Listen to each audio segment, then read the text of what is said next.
following is a production of DallasCowboys.com and the Dallas Cowboys Football Club. How about them Cowboys?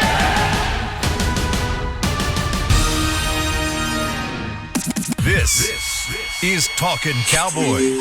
Streaming live from the Dallas Cowboys World Headquarters at the Star in Frisco. Handoff, Elliott plowing to the goal line. Barry, sacked by Lawrence. Prescott keeps it, and he bangs it in for the touchdown. And now your hosts, Isaiah Stanback, Heckma Harrison, Rob Phillips, and Kyle Yeomans. Wow, do we have a treat for you today? It's an official hashtag Say It With Your Chest Friday here on Talkin Cowboys. Everybody's fired up because it's Browns week, and we have AT&T Stadium to have a football game on Sunday as Cleveland comes to town. Baker Mayfield coming to town, Nick Chubb, Kareem Hunt, Myles Garrett. It's a whole crew, but little do they know they're going up against a hungry Cowboys team led by Mike McCarthy. We're going to get into all sorts of things here over the next 45 minutes. Once again, a little bit early today, 9:15 start time on Thursdays and Fridays due to the press conference from Mike McCarthy. But it is Talkin Cowboys. Heckma Harrison, Rob Phillips, our resident Super Bowl champion, Isaiah Stanback. I'm Kyle Yeomans. And guys, it's always a little refreshing to get back on with you guys every Friday because we talk throughout the week, we preview the matchup, but now it's really kind of getting down to the nitty-gritty. You're a couple days away. You're one practice away from really seeing, or I guess yesterday was our one practice to see exactly where we might stand in terms of the injury reports. First off, Rob, we saw some practice yesterday from Tyron Smith. Mike McCarthy alluded to it yesterday in his press conference, said that we were going to see some limited action from Tyron, but is that what ended up happening, Rob? Yeah, limited means, he was asked yesterday, because we talked about it, what's the threshold between not practicing and limited practice? And obviously, by limited, he got some teamwork in, apparently. So, and he was on the fan, Mike McCarthy was this morning, and apparently said he's on course to play Sunday. So that's really good news if that continues to hold. And we talked about yesterday how Thursday's practice is always the key, because they don't practice on Fridays, and then they've got a very short practice scheduled on Saturday. So really good to see him there. Demarcus Lawrence did not practice again Thursday, but it sounds like they're just trying to get him to the game, trying to manage that knee. And that's, they've done that with him in the past with a shoulder injury that he's had. So, I think he's going to play Sunday. The question will be how many snaps and how effective can he be? So do you think both Tyron Smith and Demarcus Lawrence end up playing snaps on Sunday? Based on what we're hearing right now, yeah, I think so. And I think that, we're going to talk about this offense, but what they've been able to do without Tyron Smith at left tackle, think what they can do if he's at full strength and they've got things shored up a little bit better on that left side. So that's pretty optimistic for what they might be able to continue to do and build on. Oh, man, that just gets me excited thinking about the potential there. Of course, Lyle Collins, who we thought was going to be returning right around this time. It's going to be a little bit longer for him. He still has not practiced, has not been activated off of IR. And even when that's happening, you're probably going to have to wait a couple of days, maybe even a week before he's ready for game action in terms of getting back in there and seeing starting time at the right tackle spot. We're going to talk about Tyron Smith, though, really quickly here. And the fact that if he does return, we've got a decision to make on the right tackle position whenever it comes to either one of the two guys that have come in and filled up that left tackle and right tackle position through the first 3 weeks of the season. Is it going to be Terrence Steele over at right tackle again? Or do you go with Brandon Knight, Isaiah, who it looks like, at least over the course of the first 3 weeks, has had a little bit more success than Terrence Steele? I don't know. I really don't think it matters too much. I think those guys are both playing well. I think you're going to have to give either no matter who it is, you're going to have to give them some assistance either way. Mm-hmm. I think you're going to need to, obviously we've touched on it. These guys chipping out the backfield. We touched on it in the film room. You're going to need somebody coming out the back. You're going to need some tight end assistance because of the techniques that these guys play, specifically on passing down. So it really doesn't matter who's out there. They're going to be on an island and they're going to have their hands full. Heckma, do you agree? It's a lot of musical chair. No, I do, and I just believe that it's going to be a lot of musical chairs going on with this offensive line until we actually get Lyle Collins back. And promising news to hear that Tyron Smith was just limited in practice, but with him being a veteran, he knows the playbook, he knows his responsibility. I don't think we're worried about that. We just don't want him to continue to have to go through these stinger issues. But Brandon Knight has proven to us in a very short period of time that he is serviceable. He, allows for, I don't believe that he's given up a sack. He may have, I may be talking prematurely on this, but at the same time, if Tyron Smith is back, and if we're thinking moving Brandon Knight to right tackle is going to help this team to get a victory on Sunday, then I'm all for it. If you get a nickname from Zeke, if he nicknames you War Daddy, I don't know if Zeke came up with that, but you're pretty good. I mean, yeah, you got some talent. So I probably feel more comfortable about Brandon Knight than Terrence Steele at this point, just because he started more games, and I think holding down that left side. That's usually not as easy a job as right tackle. And it's a good nickname, too. It's not a bad nickname. You don't want a bad nickname from Ezekiel Elliott because of what you're doing on the field. That's not necessarily at least the recipe for success. But in talking about the musical chairs, of course, yesterday we hit up the point about Tyler Biadasz or Joe Looney playing at the center position, and we were split. Me and Heckma both thought, hey, let's give the rookie a shot. You put the Wisconsin Remington Trophy winner at center and see what he can do as a starter against this Cleveland defensive line. And then Rob and Isaiah went with the experience. They went with Joe Looney, saying, hey, let's keep it the same. Let's not change too many things up, especially against a good Cleveland defensive line. But whenever we talk about these injuries, and there's a couple of them to hit on, whether it is the tackles, whether it's in the defensive side of the football with Leighton Vander Esch, even I'll throw Demarcus Lawrence into the mix, and then, of course, the corners. Who do we miss the most throughout the first 3 weeks of the season as we're heading into week 4? Is there somebody that, at least whenever you look at them being out affected on the sideline, that, man, you would give anything to give it back to them? Is there anybody that sticks out to you, Heckma? Why am I going to say Earl Thomas? No. No, don't do that. Don't do that. No, I'm sorry. Let's bring it back. I don't want this show to go off the rails just in the first segment, okay? Uh-oh. I mean, there's a lot of guys on the injury report, and I mean, I'm just having to deal with who we have. And once you let us know what we were going to be talking about, my mind that the wheels started to turn on who is a guy that I'm missing. Obviously, left tackle, we know we need him. Lyle Collins, we're missing him. Kyle, that's really a tough question, man. You're probably missing an iron this morning on that shirt, but I digress. I digress. Well, so you didn't even answer the happened. You didn't even answer the question. You just make fun of my shirt. That's all you do. My goodness! I want to hear your answer. You know what? It's Friday. My God! It's Friday, baby. Dang. That's that bachelor stuff, man. I'm just saying, dog. Wow. It's true. Hey, Kyle. Hey, just so you know that. Hey, Kyle, I would never do you like that, Kyle. That just was saying. dirty. Just so you know. Don't you?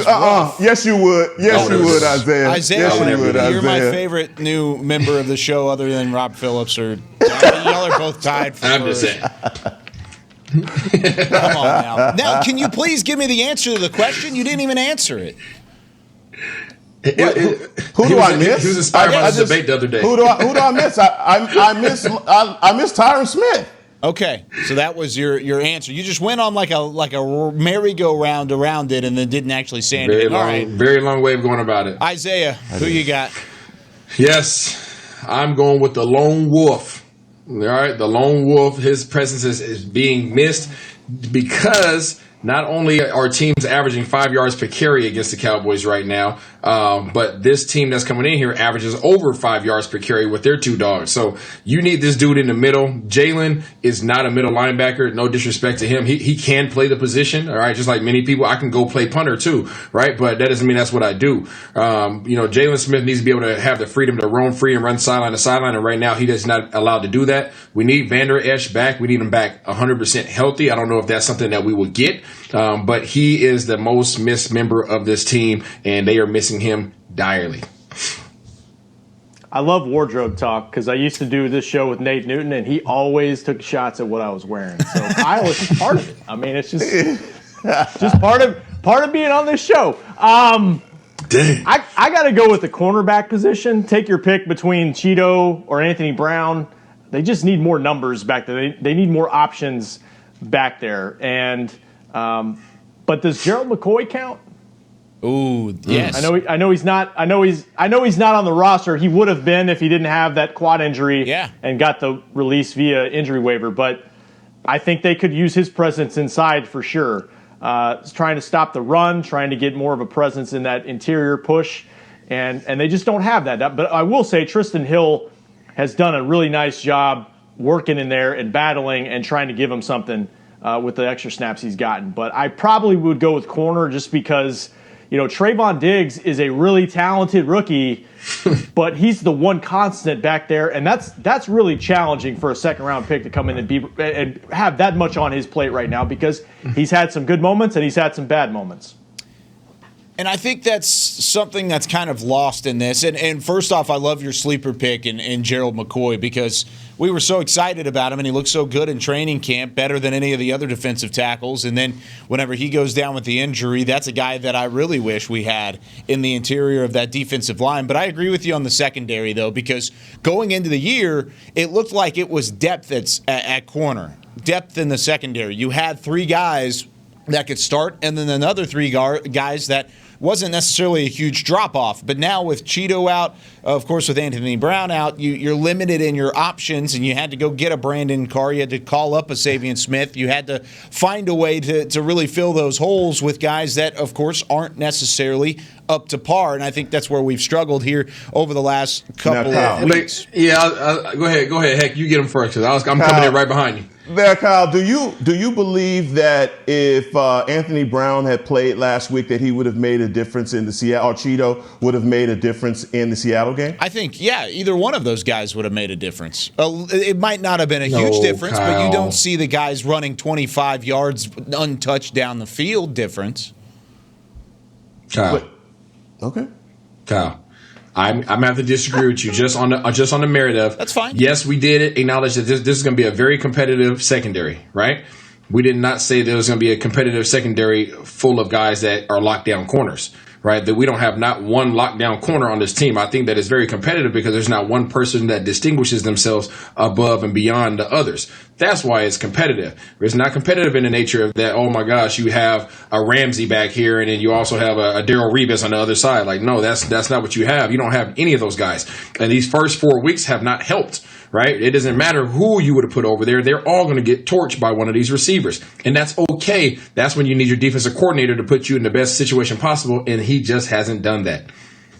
Well, I agree with you that, in terms of guys who have had extended absences, you could argue between Tyron and Leighton, probably Tyron, best player that they're missing. Yeah. Leighton's the quarterback of the defense. So that is huge. I'm just looking at it from a number standpoint of Daryl Worley's playing safety snaps 1 week, and now you got to plug him into corner just to try to stabilize things. And I'm with you. The receivers that they're playing, they're going to give up plays. But I would just feel better about the position if you had a Cheeto back there, at least to a big corner that can match up a little bit and give them something else to throw at. But they haven't had it, and they've just had to make do for now. And also, Isaiah, what were you saying last week whenever we talked about the problems in the secondary? What was your one thing, if you had to put it down to one word, what caused a lot of those issues? Oh, it's communication. Thank you. It's communication. I agree with you. Okay, if Anthony Brown and Cheeto Awuzie are in the secondary, do you agree the communication would undoubtedly be better, just solely based on the fact that it's camaraderie, it's at least a familiarity in that secondary?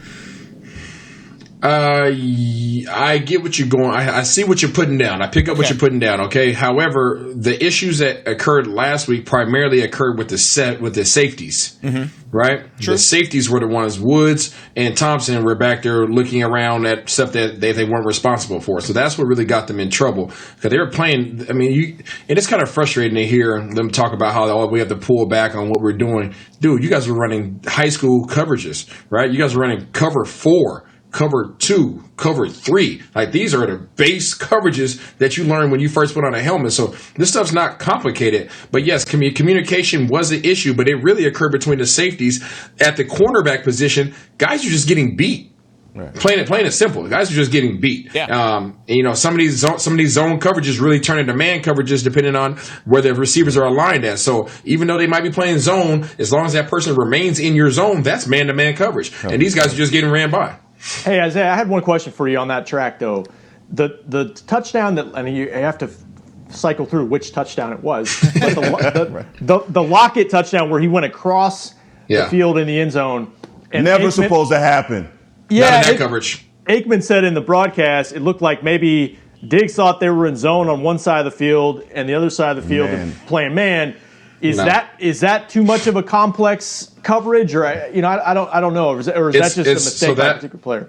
So for everybody that's out there, if you guys didn't watch Kyle and myself do the film room breakdown, y'all go check that out. But it's pretty simple. You guys have those quarters, right? So when you hear quarters or cover 4, it's literally the 4 of us, right? So we spread all the way across 53.5 yards, right? And we're all splitting those up into quarters of the field. Those are our responsibilities. Now, when somebody's in our zone, that's our responsibility. And it's pretty much man to man until he does what? He goes over to your zone, Rob. Now I'm like, there's literally passing him off. Yeah, I'm passing him off. That's a red line. I can't cross that. That's not my area, right? So he's going over to you. Now it's my job to alert you and make you known that somebody's coming over to you, right? And then when you're playing that coverage, they're going to try to cross you up because it does get a little confusing when you have one dude in your zone and another dude's coming to your zone. It's like, okay, who do I go with? You have to go back to the bases and say, this is where I'm at. I have to trust that my other dudes are going to take care of their business. And when I don't trust that, that's when I get committed to somebody that I'm not responsible for, and I screw somebody else behind me. Rob, I think the most frustrating thing about that play is the fact that Tyler Lockett went from one side on the goal line to the other side, and nobody bumped him at all. And maybe that's old school, but man, you got to touch guys. You got to put your hands on, especially in the goal line. It's a free release all the way across, untouched. I mean, that's one of the easiest throws I believe that Russell Wilson will make this entire year. We just didn't touch anybody. We didn't throw anybody off of their routes at all. And to see that happen on the goal line, a guy just run across linebackers and safety's face, I don't know how you fix that. Hey, there was another one too when they were on the goal line again, and everybody was down in the box, and they had a tight split with Lockett, right? Lockett had a tight split to the tight end, and Diggs was about half a man to a man outside of him, right? Which means that he was lined up outside with outside leverage, meaning he should never get outside of you to run to the flat. Perfect position. Perfect position. But because Diggs had his eyes in the backfield, Diggs was looking in there like he was about to go in there and make a doggone hit on Carson. You're not getting in there to make no hit on Carson. While his eyes were locked in, Lockett looked at him like, all right, and got outside of him. And he was 2 steps outside of him by the time he even realized, oh, it's not a run. It's over. So just do what we said in New England, and when I said it when I was playing with the Giants is DYJ. And they say, do your job and stop worrying about everybody else's responsibilities. Your job is to stick these receivers and play your coverage. You're not going to get cursed out by your coach for doing what you're asked to do.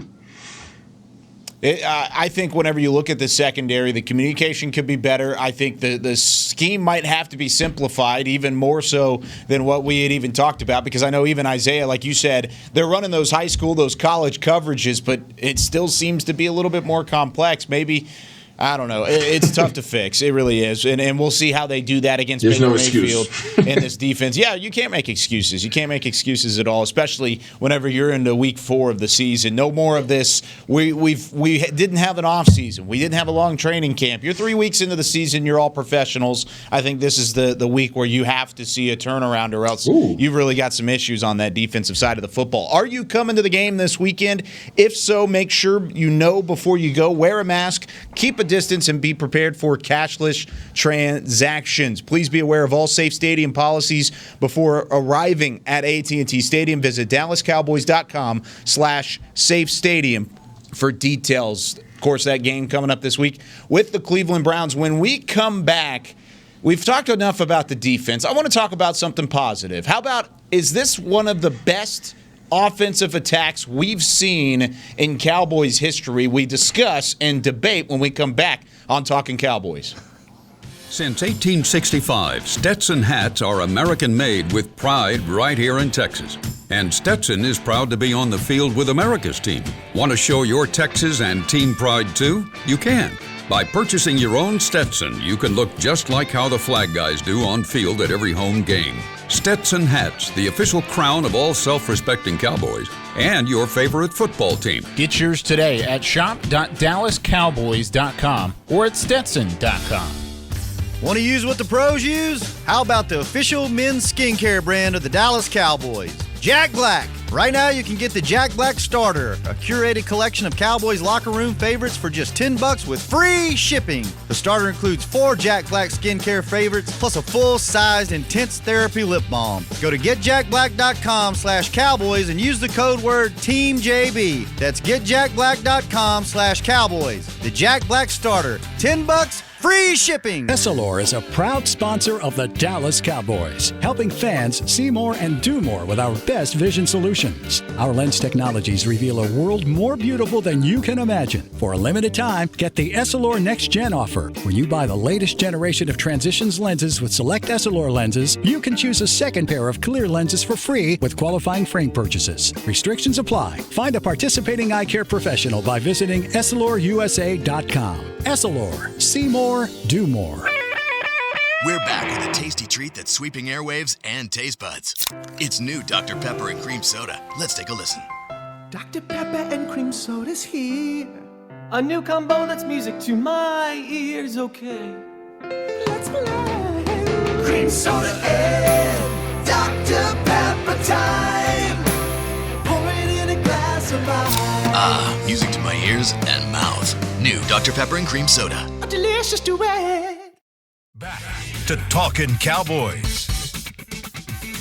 I can't even get back into the intro yet. Isaiah just roasted me in my shirt as much as I've ever had, but this is a cool shirt. You should go get it at the Cowboys Pro Shop. And no matter what Heckma and Isaiah say, I believe it's a cool shirt, and I'll try my best to not make it wrinkly for our viewers the next time around. My goodness, what a start to the show. Freezer fresh, man. Freezer fresh. Yeah, there you go. This is Talking Cowboys. We're sorry for our shenanigans, but Heckma Harrison, Rob Phillips, Isaiah Stanback, I'm Kyle Yeomans. Welcome into Talking Cowboys. It's Week 4, Episode 5. And guys, I mentioned this a little bit earlier whenever we talked about the defense. And, of course, the defense has its own problems. We have some issues whenever it comes to the secondary, sure. Injuries, sure. There's a lot of things you can look at and put a down or at least a down arrow, a trending down arrow for the Cowboys on. But one thing that keeps trending upwards is this offense. And Dak Prescott yesterday in his weekly press conference came out and said, hey,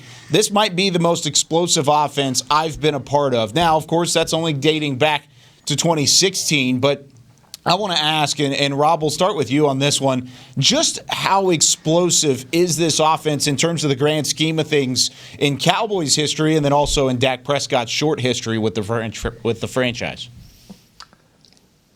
I think he's right, and I think it is the most explosive offense so far that we've seen since 2016. And you know what? It's got a chance to be even better because if they can just get some leads in games, you're going to see even more of the balance of this offense. Because I don't think we've seen enough Zeke so far, to be honest with you. And we've seen the depth of the receiving core. We've seen a tight end group that has been able to withstand Blake Jarwin's injury so far. And we've seen them withstand a bunch of injuries on the offensive line. So I think they've got a shot to be even better than they've been. And they're 10 points away right now. I know it's only 3-game sample, but they're 10 points away from being right on pace for the most points by a Cowboys offense in franchise history. And so that's really encouraging. But, they've got to cut down the turnovers because not only does it hurt them, it puts the defense in a tough spot too. Isaiah? I don't know if you really want that record. Unless you're Kansas City, I don't think you want that record because it insinuates that you're playing from behind, and you're gonna get yards, you're gonna get, obviously you're gonna score for the most part when you're coming from behind. So I don't know that's something I want. In terms of do I think it's the most explosive? It's hard for me to say that, Kyle, because I came in my rookie year was 2007, and we had a pretty doggone good offense back in 2007, and maybe even better defense. So it's hard for me to go ahead and say yes, but I think talent wise, these guys have a lot, man. These guys are stacked at, obviously at the receiver position, obviously at running back. Where they're not stacked is offensive line, and they're not stacked at tight end. So, but they are scoring points. But I want to see them do that against some of these defenses that are like earlier in a game. I guess I'll put it that way. I don't want to say it against a starting defense. They're doing it against starting defenses, but I want to see these guys do it in a competitive manner, not when they're playing from behind and teams are playing off coverage. But these guys, they can play ball, man. I just want to see them do it earlier. I think it's on paper, all the names and all the statistics that you see. I mean, it looks good. If you don't look at the record and you look at the number, you see that these guys are trending in the direction of all three receivers having 1,000 yards and Ezekiel Elliott having a great season. But what does that equate to as far as wins and losses? I think you're still going towards mediocreville and in a 500 season. The Cowboys have been having to make these furious come from behind, trying to come from behind to make it close, and that's just indicative of how bad we've been in the first quarter. Yep. What happens to this team when they actually get an opportunity to play with a lead? What happens to this team when they actually find that balance? That's what I believe we're all waiting to see, because right now, every week, it's just, it's becoming an event all in itself, this offense having to make this furious comeback to keep us in the game. And I feel like we're talking about last year. How many times did we talk about slow starts last year? Yep. And they were able to dig out of them just in time to, either come from behind and win a one-score game, but most of the time lose it, And so that's discouraging. But I will say points are up across the league for some reason, and I think it's got something to do with lack of road crowd. I mean, I think if the Cowboys go into Seattle, yes. I don't know if they put up 31 points, and I think they have a chance to get that record because they're going to go into places like Philly and Baltimore, and they're not going to be dealing with that. Now the weather's going to get colder, and it's going to be harder probably to air it out, but I think they've got the chance to do it. They just, playing from behind, you can't continue to do that and expect to win a lot of games. Well, I kind of want to go off of a point that Isaiah made just a little bit ago, is the fact that you want to see these guys in a competitive fashion, not necessarily competitive in terms of a close game. I mean, we've had 3 straight one-score games to start the season, but like you guys have said, it's been in come from behind fashion, really. I think the one time we may have gotten a chance to see that was against Los Angeles, when the fact was you were leading 14-13 at halftime. You had a chance in the third quarter to really at least take the lead and extend your lead. You didn't have a chance to do it really in any of the 3 games other than maybe that third quarter against Los Angeles. You could argue this has been a team that's gotten off to a slow start and has had to really kind of hustle their way back into the football game. Is that a reason why these stats are a little bit padded at the moment, especially in the Atlanta and Seattle game?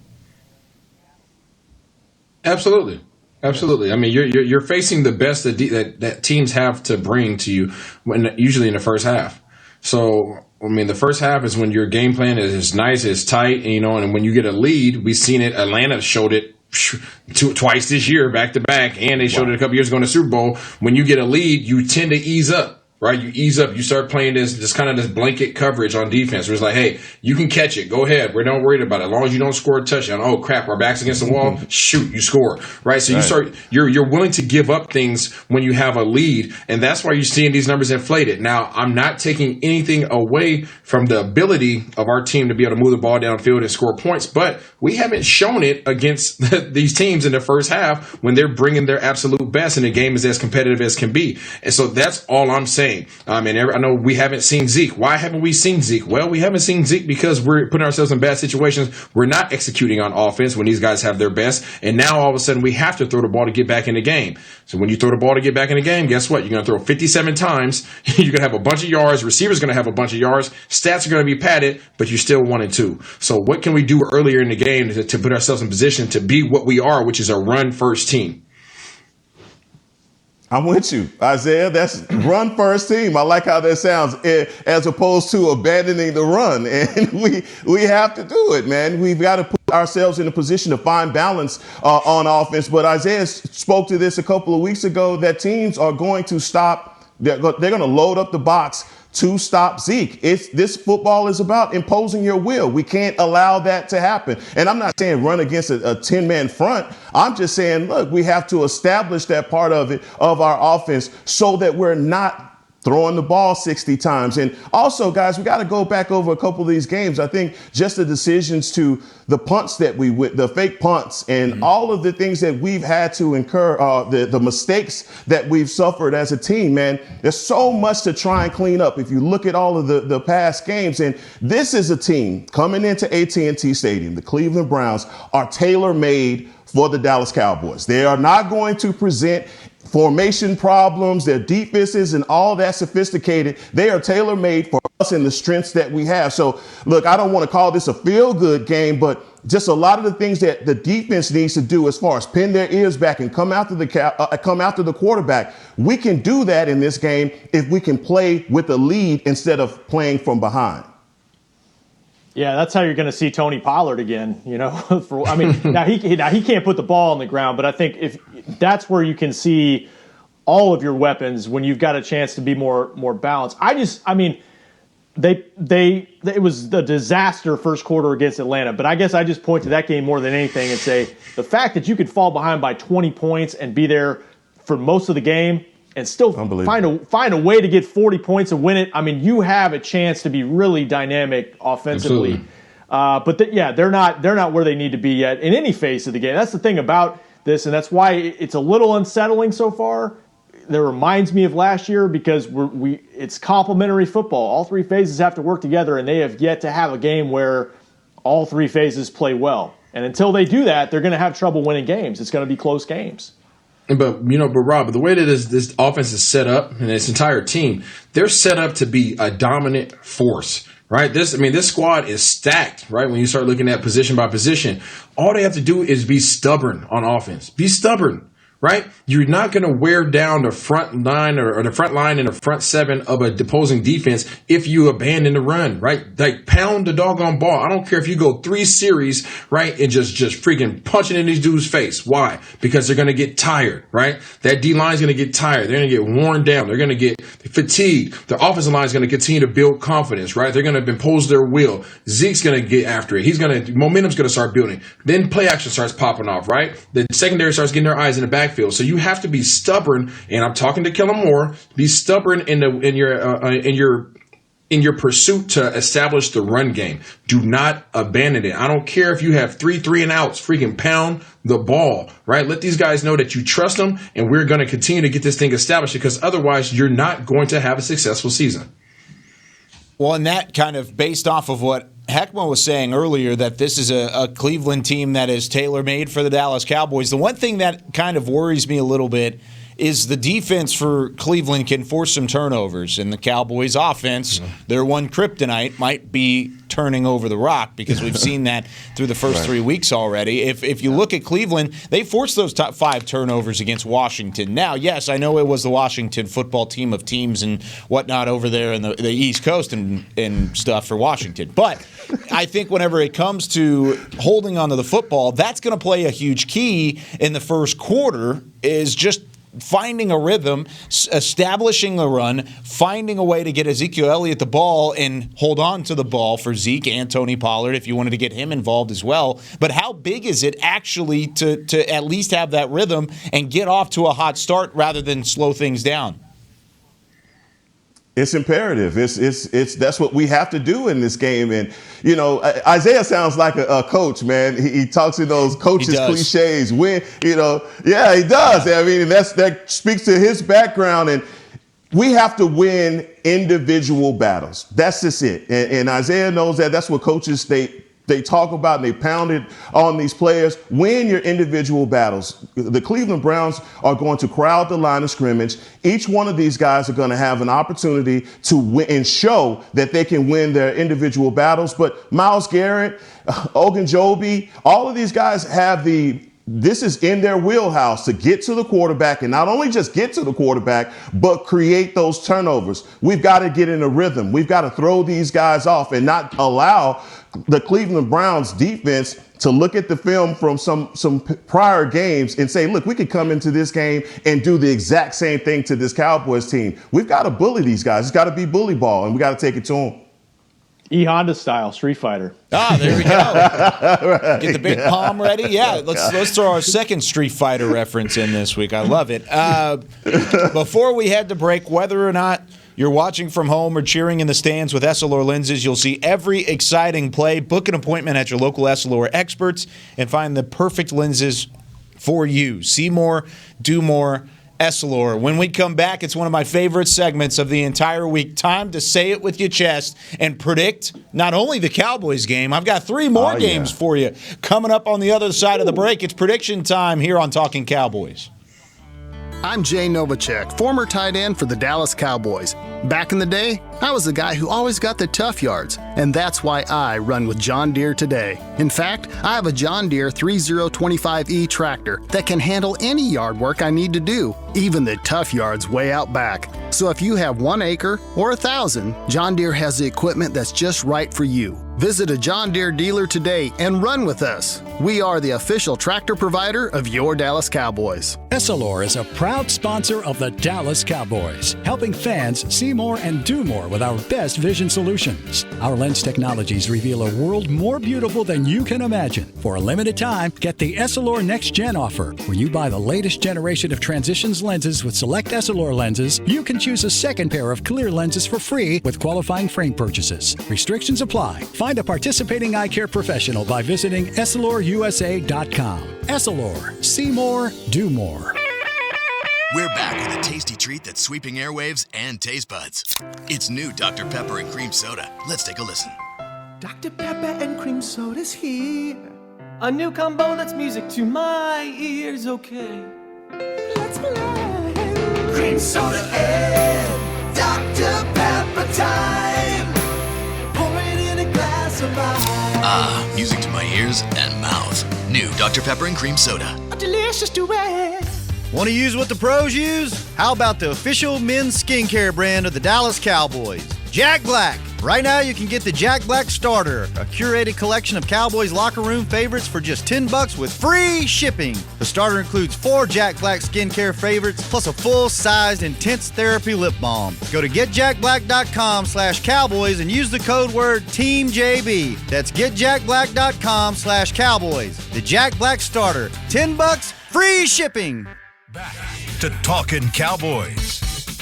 It's the final segment here of Talking Cowboys, Week 4, Episode 5. It's prediction time. Time to say it with your chest. Here over the next 8 minutes, feel free in the comments or in our Twitter mentions. Give your predictions to each of the games that we're talking about. I may even start keeping track of them a little bit, so stay consistent with us. Last segment every week on Talking Cowboys on a Friday. Come with us with your predictions of these games. In the past, at least the first 3 weeks, we only predicted the Cowboys games. We only talked about the Cowboys games. Well, this week, we're 2-1. Both me, along with Rob Phillips and Isaiah Stanback, we're all 2-1. Heckma Harrison is the only one that's 1-2. But luckily for Heckma, we're predicting 3 more games this week, and we'll predict 4 games every week. It's the Sunday night game, the Monday night game, and then a select game from the afternoon slates on Sundays are the ones that we're going to predict. Did he slide you a 20? Did he slide you a 20 to increase his chances? He may or may not have, think so. But then he made fun of my shirt, so I don't know. We may end up asking Freezer for more fresh, next man. week. Freezer fresh, Ziploc bag. All right, first game of the week. Talking about the Bills on the road against the Las Vegas Raiders. This is a Buffalo team that's 3-0. The Raiders 2-1. Raiders had that big win on Monday Night Football against New Orleans. Heckma, we'll start with you. I'm going Bills Mafia. Got the Bills Mafia. Easy one for Heckma. Rob. Yeah, Bills Mafia. Josh Allen slinging it around. I think they keep it up. I'm going with the Bills as well. Bills are tough, man. Yeah, that's a good team. I'm going to go with the Bills here as well, straight across the board. 31 points per game this season from Buffalo. So nobody's gaining any ground on that one. All right, how about the Sunday night game? Our hated Philadelphia Eagles, 0-2-1. I want them to start 0-3-1. San Francisco, their fourth straight Whoever game. they're playing. It's San Francisco and the 49ers. Fourth straight game with a winless team on the other sideline from them, which is kind of interesting to start the season. I'm going to go with the 49ers here, and it's not really even close to me. I still think even with their JV team in, they should be able to win this football game. It should be a fun one. Wow. But, hey, I'm okay with that. Hey, I'm sticking personal. with it. Go against the Eagles. I'm always against the Eagles, and I'm sure Cowboys fans out there will be there as well. All right, Isaiah, who you got? Anybody that's playing against Philadelphia, so the 49ers. Yeah. Rob? I'll take the Eagles. I think Peterson, they're due. They'll find a way. They need to get a win bad to even have a chance here in the division. So I'll take Philly.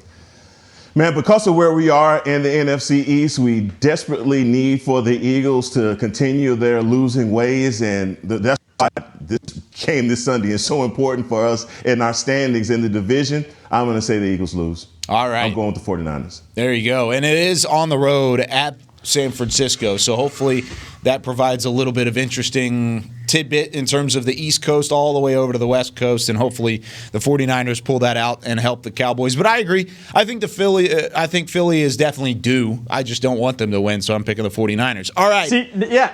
Now I know as we go through the season, if I need a win to catch up, I'm going to take Philly. Take Philly or New York or Washington. Yeah, no, that's fair. That's your game. Yeah, you won't win a ton of those games, my friend. You won't win a ton of those games. You may lose ground some more. Not. Monday Night Football. This one should be a fun one because it's the Packers in Green Bay hosting the Atlanta Falcons. Green Bay 35-plus points in each of the first three games this season. An 0-3 Falcons team, who I mentioned earlier this week, might be the best 0-3 team we've seen in a long time. And then you've got a 3-0 Packers team that just continues to score points. Heckma, who you got? Well, I know that Atlanta's going to find a way to lose it, so I'm going with the Packers. Damn it.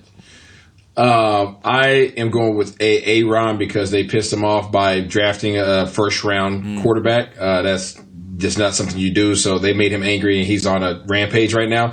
And unfortunately, my guy Dan Quinn gets fired afterwards, most likely. Oh no, yeah, oof, yeah. I don't think the Falcons are due either. I put Rodgers in the category of Russell Wilson and Tom Brady. If they're playing, I'm probably going to pick them to win. I don't know what the spread on this game would be, but I would definitely take the Falcons on the spread because they're playing for their coach. They're playing for a chance to get back into the thick of things. But I also think Julio Jones is going to be active this week, and I think he'll be more efficient than they have been in the past. I'm going to take the Falcons outright here. I really think that they might surprise the Packers on the road, and not just to change things up, but when you're 0-3, that extra level of desperation starts to pop out, and I think that's something we might see from Atlanta this week. So I'm going to take the Falcons. All right, here we go. Big one on Sunday. The Cleveland Browns at 2-1 coming in with Baker Mayfield on the offensive side and a dual-headed backfield. You've got Myles Garrett on the defensive side taking on the Dallas Cowboys, who desperately need to get back to 2-2. Isaiah has requested to go last, so I'm going to go first. And I'm going to make this easy on Cowboys Nation. No fake out like I've had the last couple of weeks. This is downright the game the Cowboys get back on track. They're going to win this one by at least 2 scores. I'm not necessarily... Say it with the chest. I'm saying it with my chest. I'm not saying it's a blowout. I think it's going to be a tight game, but I think we're finally going to see what this defense can do against a regular offense and not an MVP in Russell Wilson, a former MVP in Matt Ryan, and a Super Bowl caliber quarterback and offense with Sean McVay and Jared Goff in L.A. I think they control Baker Mayfield. I think they stop the run a little bit more than any of the other teams have in the NFL. I think they beat the Browns by a couple scores. Heckma. Well, look, Well, let me say this. You asked at the first segment, who do we miss? And I'm going to tell you, man, I miss the Hot Boys. I need the Hot Boys to show up on Sunday. All right. Jeff Heath, Taco Charlton, Malik Collins. I need those Hot Boy chains back because I got a few guys over here that need those Hot Boy chains. That's what I need to happen. I need my defense to show up and shut this down. We need just an easy win on Sunday. We don't need all the theatrics and funny stuff. 28-7, Dallas Cowboys. Wow. Blowout. Y'all don't think it's close. Okay, there's parts of this matchup I don't feel great about, and I think I'm flashing, like I said earlier, I'm flashing back to last year when we talked about slow starts and lack of takeaways and turnovers, and every week it's like, okay, they're going to clean it up. They're going to clean it up. And that didn't happen in December. It is a new team, and it is a team that's still growing together. So while I think Cleveland has momentum, a 2-1 team that's starting to feel it a little bit, I feel better about the Cowboys' ability to get chunk plays offensively and score points. I think they are more dynamic offensively than Cleveland, and for that reason, I'll go with the Cowboys 30-21. I love it. There you go. All right, Isaiah, you requested to go last. What's going on here? Oh, gosh. Oh, man. Well, Here we go. Here we go. Is he going to say it with his chest? We've talked all week. About the issues that are prevalent here. We've also talked about whereas Cleveland is strong and where momentum is 1-2 versus 2-1. You know, that's a challenge. I'm going to go 28-24. Cowboys are going to win the game because they have a little bit more firepower on offense, but I am concerned about their ability to stop the run and to be efficient running the ball. Somehow, some way, the Cowboys figure it out. But I'm telling you, there's a little piece of me inside that's like, hey, there's a problem here. There's a little problem here. So they better figure it out. Otherwise, it could be 28-24 the other way. But I'm going with the Cowboys this week. I think it's going to be a close game. Heckman went with the blowout. He said, nah, this is the blowout. I respect it. You said it with your chest. It's a Friday. That's what this is for. However, I think this is going to be a really good game. I'm right there with Isaiah and with Rob. Yeah. There are problems to be fixed. There are discussions to be had. But I think you're just the better football team, even with some of the problems that you're dealing with. And that's why I think all four of us win with the Dallas Cowboys. That's going to do it here for this week of Talking Cowboys. So glad you've been with us here over the last 5 days. It's been a ton of fun. We'll be back on Monday to break it all down for you, win or lose. If we win, come party with us on Monday. If we lose, we'll get through it together, and we'll talk through this 1-3 start and get you ready for the Giants coming up in Week 5. But until then, for Heckma Harrison, for Rob Phillips, Isaiah Stanback, special thanks to Chris Beam in the back. I'm Kyle Yeomans saying so long from the Star in Frisco. That's it for Talking Cowboys. Enjoy the game on Sunday, everybody. This has been a production of DallasCowboys.com and the Dallas Cowboys Football Club. How about this, Cowboys?